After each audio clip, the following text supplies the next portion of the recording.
Assalamualaikum warahmatullahi wabarakatuh. Saya Weli Mima Asri, NIM 18 10 20 10 10. Semester 5, lokal A, mahasiswa jurusan Pendidikan Agama Islam, Fakultas Tarbiyah dan Ilmu Keguruan, Institut Agama Islam Negeri Kerinci. Video ini dibuat untuk memenuhi tugas akhir semester dalam mata kuliah Ilmu Pendidikan Islam yang dipimpin oleh Bapak Dr. Pristian Hadiputra, MPD.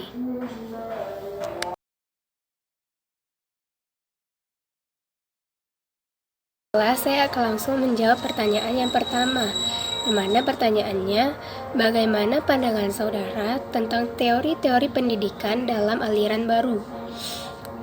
Pertama, kita harus mengetahui apa itu aliran baru.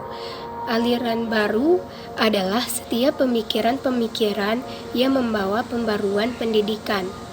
Aliran-aliran baru dalam pendidikan tidak lagi mempersoalkan perlu atau tidak perlunya pendidikan bagi individu. Yang perlu diperkembangkan adalah bagaimana menyelenggarakan pendidikan yang benar-benar bermanfaat secara maksimal secara individu yang sedang berkembang dan bagi lingkungan masyarakatnya. Ada beberapa aliran baru dalam pendidikan. Yang pertama, pendidikan alam sekitar. Dasar pemikiran yang terkandung dalam pengajaran alam sekitar adalah peserta didik akan mendapatkan kecakapan dan kesanggupan baru dalam menghadapi dunia kenyataan. Penjelajahan seseorang dalam menemukan hal-hal baru baik untuk pengetahuan, olahraga, maupun rekreasi menjadikan program pendidikan alam sekitar dipandang sangat penting. Karena melalui penjelajahan yang dilakukan, maka sekarang peserta didik akan menghayati secara langsung tentang keadaan alam sekitar. Kemudian yang kedua, pengajaran pusat perhatian. Seorang dokter Perancis mendirikan yayasan untuk anak-anak abnormal yang bertempatan di rumahnya. Metode ini diterapkan pada anak-anak normal. Pengajarannya disusun menurut pusat pengajaran anak yang dinamai Van Troostdenstra yang mencari dan menyelidiki naluri anak pada pertumbuhannya.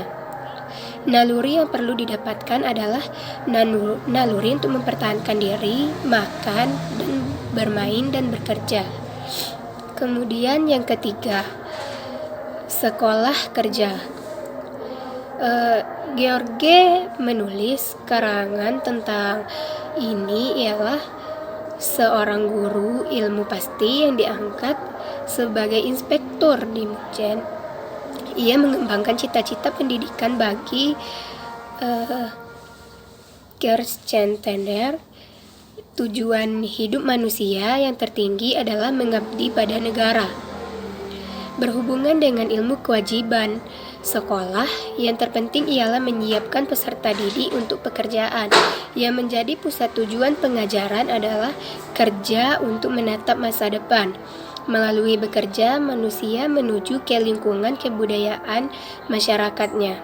Kemudian yang keempat ataupun yang terakhir adalah pengajaran proyek. Pengajaran proyek ini berarti kegiatan belajar di sini mengandung makna bahwa kesempatan untuk memilih, merancang, berlatih, dan memimpin. Dalam hal ini penting bahwa peserta didik telah aktif memecahkan persoalan, maka watak dari anak tersebut ini akan terbentuk. Demikian pandangan dalam pengajaran proyek ini. Ada dua aliran pokok pendidikan di Indonesia. Yang pertama, perguruan kebangsaan taman siswa. Perguruan kebangsaan taman siswa adalah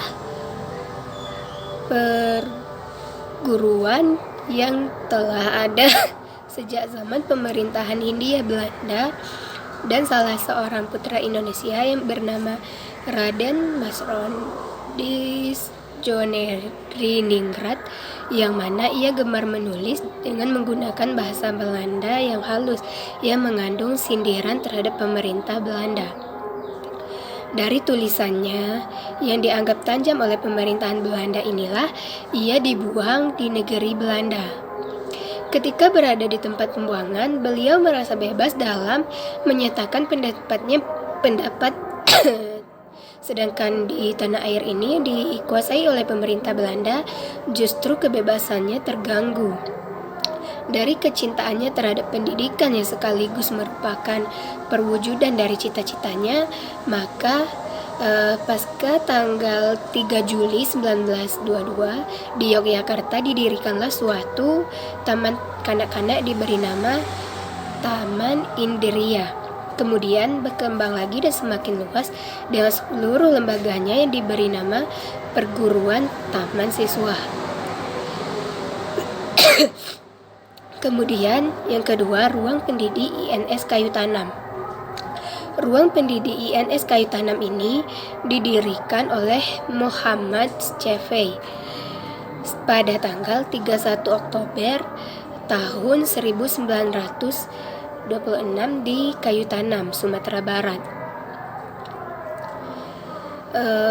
Tujuan dari ruang pendidik INS Kayu Tanam ini ialah mendidik rakyat ke arah kemerdekaan, memberi pendidikan yang sesuai dengan kebutuhan masyarakat, mendidik para pemuda agar berguna bagi masyarakat, menanamkan kepercayaan terhadap diri sendiri dan berani bertanggung jawab, dan mengusahakan mandiri dalam pembiayaan. Pandangan saya tentang teori-teori dalam pendidikan aliran baru ini, yang mana pendidikan dalam aliran ini tujuannya sangat jelas bahwa untuk memajukan kesejahteraan bangsa dan juga untuk mencerdaskan kehidupan bangsa. Dalam pendidikan aliran baru ini sangat baik jika kita lihat perjuangannya dalam mengembangkan pendidikan di negara kita tercinta ini, yaitu negara Indonesia.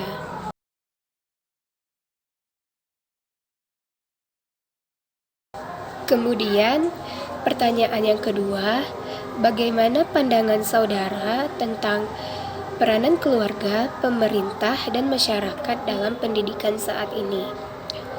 Menurut saya, peran keluarga sangat besar kaitannya dengan mendidik seorang anaknya. Seorang ibu yang melahirkan anak tentulah menjaga dan memeliharanya dengan baik. Bahkan sampai menginjak usia dewasa, orang tua masih terus mendidik anaknya agar menjadi anak yang mandiri, matang, dan dapat menjalani kehidupannya sendiri. Selain itu, orang tua harus memberikan nilai-nilai etis, apa yang baik dan yang tidak baik bagi dirinya dan masyarakat. Apa yang diberikan oleh orang tua kepada putra-putrinya merupakan esensi dari pendidikan secara umum.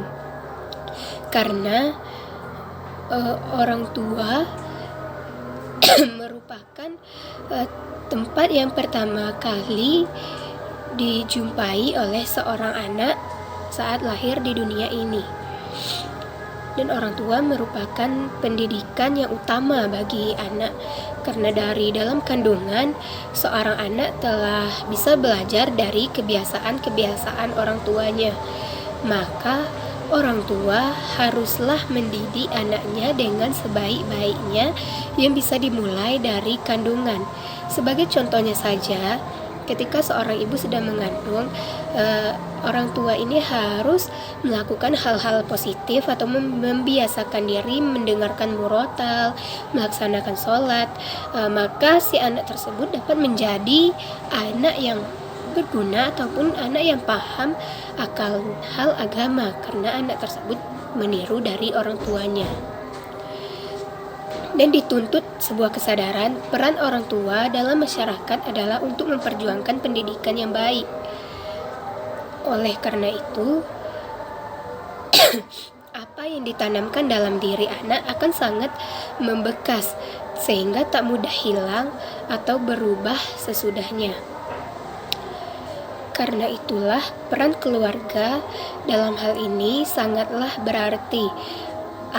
Bahkan bisa dikatakan bahwa di keluarga nilai-nilai keluarga yang didapatkan di meja formal tanpa orang tua, maka nilai tersebut tidak ada artinya sama sekali. Kemudian peran pemerintah. Pemerintah mengusahakan dan menyelenggarakan suatu sistem pendidikan nasional yang diatur oleh undang-undang. Pendidikan keaksaraan menjadi sangat penting karena dengan kemampuan membaca, menulis, dan berhitung, semua orang dapat mengakses informasi dan bernegosiasi.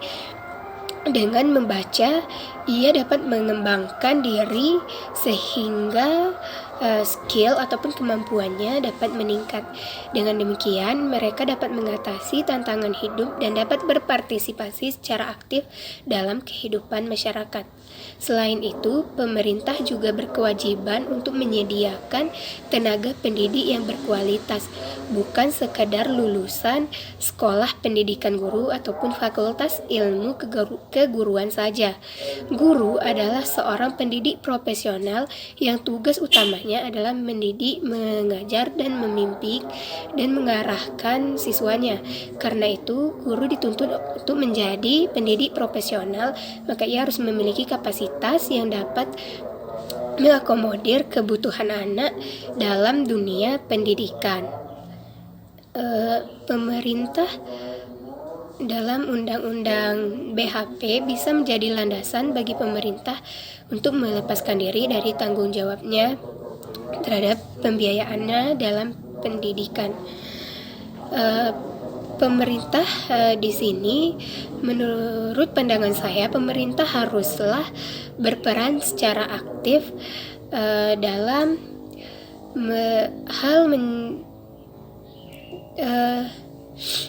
hal mengembangkan pendidikan di Indonesia pada saat ini, yang mana pendidikan saat ini dianggap kurang terhadap fasilitasnya, sehingga membuat anak-anak menjadi malas ataupun guru kurang memperhatikan peserta didik ini. Kemudian tanggung jawab pendidikan di dalam masyarakat ataupun peran masyarakat di dalam pendidikan ialah tetap memegang peranan penting, yang mana meningkatkan peran serta masyarakat memang sangat erat berkaitan dengan pengubahan cara pandang masyarakat terhadap pendidikan. Ini tentu saja bukan hal yang mudah untuk dilakukan.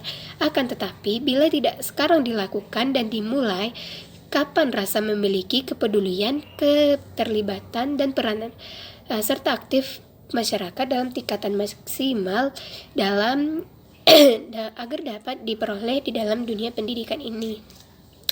Ada 7 tingkatan peran serta masyarakat di dalam dunia pendidikan. Yang pertama, peran serta dengan menggunakan jasa pelayanan yang tersedia. Yang kedua, peran serta dengan memberikan kontribusi dana, bahan, dan tenaga. Yang ketiga, peran serta secara pasif. Yang keempat, peran serta melalui adanya konsultasi. Yang kelima, peran serta dalam pelayanan. Yang keenam, peran serta sebagai pelaksana kegiatan. Dan yang terakhir, peran serta dalam mengambil keputusan. Ini merupakan peran-peran masyarakat yang harus dipenuhi di dalam dunia pendidikan agar dunia pendidikan di Indonesia ini bisa lebih maju.